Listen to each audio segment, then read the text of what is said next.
আসসালামু আলাইকুম। গতদিন আমি আমার বাসার হোম ট্যুর দেখিয়েছিলাম। আমি এর আগেও এর ভিডিওটা শেয়ার করেছি। আর আমি মানে আমার কিচেন রুমটা শেয়ার করেছিলাম না। তো আমি কিচেন রুমটাও এর আগের বার শেয়ার করেছিলাম, আপনারা অনেক বেশি পছন্দ করেছিলেন। তো ভাবলাম যে আজকে আবার আপনাদের সাথে আমার কিচেন রুমটা শেয়ার করি। তো আমি কিচেনের প্ল্যানিংটা করেছি একদম বাসার শেষ মাথায়। অনেকে ডাইনিং রুমের পাশে কিচেন রাখে, কিন্তু আমি তা করিনি। আমি একদম বাসার শেষ মাথায় কিচেন রেখেছি। আর এই যে আমার এটা রান্নাঘর, মানে সবচেয়ে আমার প্রিয় জায়গা এটা। তো আমি ওইভাবেই সাজানোর চেষ্টা করেছি। আর আমি চাই না যে আমার কিচেনটা সবসময় সামনের দিকে থাকুক, কারণ এটা আমার একান্তই ব্যক্তিগত জায়গা, যেখানে মানে আমি শান্তি পাই আর কি। তো আমি শুধুমাত্র এই কারণে আমার কিচেনটা একদম আলাদাভাবে রেখেছি। তো এখানে আমি কিচেনে ঢুকতেই ডান দিকে আমি একটা ক্যাবিনেট তৈরি করেছি, এবং এই ক্যাবিনেটে সব ড্রাই খাবারগুলো রেখেছি। আর এখানে যাতে আমি হাতের পাশেই সব কিছু পেয়ে যাই, বা দেখা যাচ্ছে পাস্তা, নুডলস, এগুলো সব মানে এক সাইডে রেখেছি। আর এটা আমি ক্যাবিনেট করে নিয়েছি পুরো কিচেনটা আমার, কারণ ওপেন কিচেন থাকলে হয় কি যে কোনো জিনিস সাজিয়ে রাখলে দেখা যায় সব কিছু ভালো লাগে না। এখন প্রায় রাত 11টা। তো আমার বাচ্চারা রুমের মধ্যে আছে, ঘুমায়নি, রুমে আছে, যার জন্য আমি এখন একটু ভিডিও করে শান্তি পাচ্ছি না। ওরা জেগে থাকলে আমি কোনো ভিডিওটা করতে পারি না, ওরা খুবই ডিস্টার্ব করে আমাকে এসে। এই তো আমার রান্নাঘর, ছোটোখাটো রান্নাঘর, আমি যতটুকু পেরেছি সাজিয়ে রেখেছি। এবং এটা আমার বেসিন এরিয়া, যে এরিয়াটায় সবসময় পানির কাজ হয়। তো আমি এটা একদম এক কোণাতে রেখেছি, যাতে পানির কাজটা সবসময় এক কোণাতে হয়। মানে বেসিন এরিয়াটা আমি কখনোই মাঝখানে রাখিনি, কারণ মাঝখানে রাখলে হয় কি একটু প্রবলেম হয়ে যায়, বা চুলার পাশে থাকলে অনেক সময় রান্না করার সময় পানিটা এসে পড়ে। আমি একদম আলাদা করে রেখেছি। আর এই ফ্রিজটা আমি আমার হাজব্যান্ড খুব পছন্দ করে যে কিনেছি, হিতাজি ফ্রিজ, আমার খুব পছন্দের ফ্রিজ। তো এই ফ্রিজটা কেনার সময় আমার হাজব্যান্ড বলছিল, এত বড় ফ্রিজ কী করবা?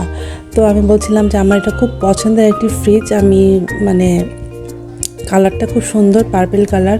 তো আমি ওর জন্য খুব পছন্দ করে ফ্রিজটা কিনেছি। আর এটা ডিপ ফ্রিজ অনেক আগের ছিল বাসায়, মানে এটা অনেক আগে করা ডিপ ফ্রিজ আর কি।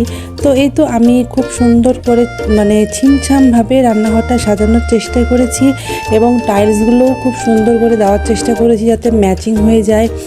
আর ঠিক চিমনির উপরে আমি ওপেন রাখিনি, আমি এখানেও বক্স করে দিয়েছি, যাতে এখানকার যে পাইপগুলো সেগুলো না দেখা যায়। এবং বক্সের ভিতরেও আমি থাক করে দিয়েছি, যাতে এখানে দেখা যায় না কোনো কিছু, মানে রাখতেও পারবো আমি, আবার কোনো কিছু দেখাও যাবে না। আর আমি সামনের দিকে ছোট্ট একটা ফ্যানের সিস্টেমও করেছি, কারণ অনেক সময় দেখা যাচ্ছে রান্না বাদেও কিচেনে অনেক কাজ থাকে, এবং গরমের সময় থাকা যায় না কিচেনে।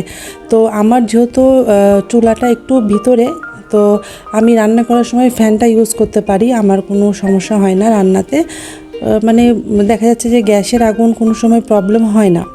তো এই তো, আর এই সাইডে আমি রেখেছি সম্পূর্ণ ইলেকট্রনিক জিনিস, কফি মেকার, তারপরে ওয়াটার জগ, তারপরে মানে যত কিছু আছে আসলে, ব্লেন্ডার, মানে সব ইলেকট্রনিক জিনিসগুলো আমি এই সাইডে রেখেছি। ওভেন, মানে যাতে কোনো কিছু নিতে আমার সমস্যা না হয়। আর এটা আমার মশলা এরিয়া, সবগুলো মশলা, ড্রাই মশলা, তারপরে ভেজা মশলা, সব মশলাগুলো আমি মানে ওখানে রেখেছি।